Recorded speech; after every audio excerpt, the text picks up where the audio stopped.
অনেক স্ত্রী আছে না জেনে না বুঝে স্বামীর সাথে এমন খিটখিটে মেজাজ দেখায় যেটা স্বামীর জন্য মেনে নেওয়া কষ্টকর। আমি একটা জরিপে পড়েছি, পৃথিবীর অনেক স্বামী স্ত্রীর কারণে হার্ট অ্যাটাক করে মারা যায়। আছে না নাই? এই তো ভুক্তভোগী পাওয়া গেছে। স্বামীর জন্য একটা ত্রাস হয়ে দাঁড়ায় স্ত্রী, ত্রাস। অনেক স্বামী আছে স্ত্রীর এরকম আচরণের কারণে, অতিরিক্ত প্রেসার ক্রিয়েট করার কারণে স্ত্রীদেরকে ভয় পায়। অবশ্য নীলফামারীর কোন স্বামী তার স্ত্রীরে ভয় পায় না। ভয় পায়? স্ত্রীরে ভয় পান কে কে দেখি?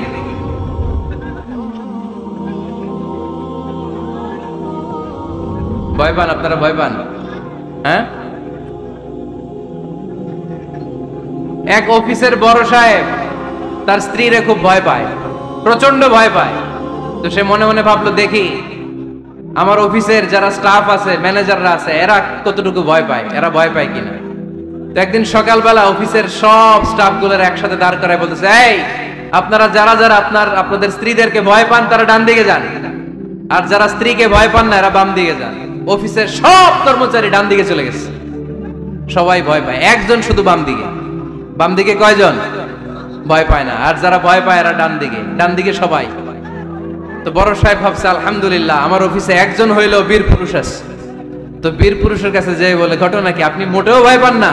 কয়, স্যার প্রতিদিন অফিস করার জন্য যখন ঘর থেকে বের হয় আমার বউ আমারে বলে দেয়, খবরদার সবাই যেদিকে যায় তুমি কিন্তু ওইদিকে যাইবা না,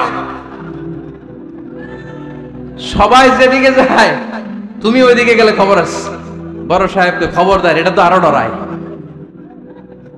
ঠিক কিনা? এজন্য বোনদেরকে বলবো, লিতাসকুনু ইলাইহা, এমন ভাবে আপনি আপনার স্বামীর সামনে নিজেকে প্রেজেন্ট করেন যাকে আপনাকে দেখলে আপনার স্বামীর চোখ জুড়িয়ে যায়, হৃদয়টা প্রশান্ত হয়ে যায়, আপনাকে দেখলেই আপনাকে ভালোবাসতে মনে চায়, ঠিক কিনা?